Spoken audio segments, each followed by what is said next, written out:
Andrew Wilson, welcome to Urix.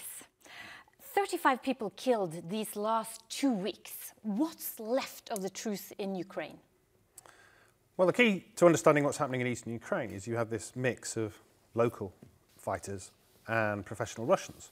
The Russians are in charge, but Putin doesn't want too many casualties, so they're there for kind of emergencies.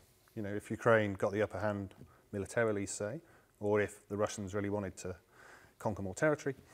But the local fighters, you know, govern a very, very small territory, and they're after specific targets. This time it was the suburbs of Donetsk. They don't control all the city.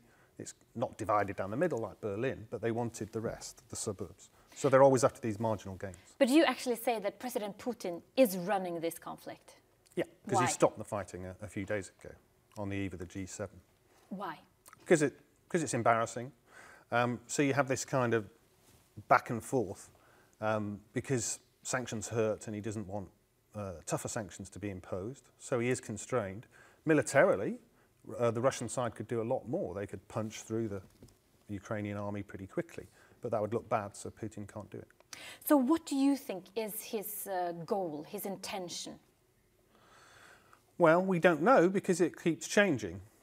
It may have been originally just to take Crimea. And if he'd stopped there, you know, who knows? Maybe he would have got away with it de facto.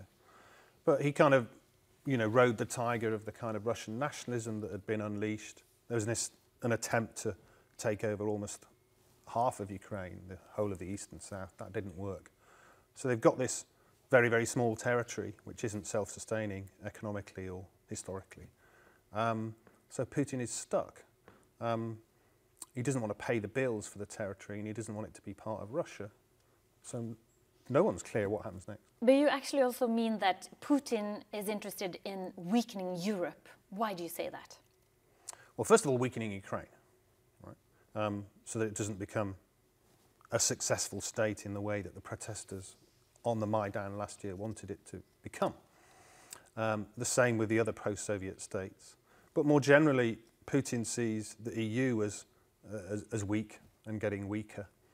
And if he can exploit those weaknesses, as he does, then Russia will have more power in a disunited Europe. What does he really want to gain out of that? Well, it may be a fantasy, but Putin thinks in very 19th century terms.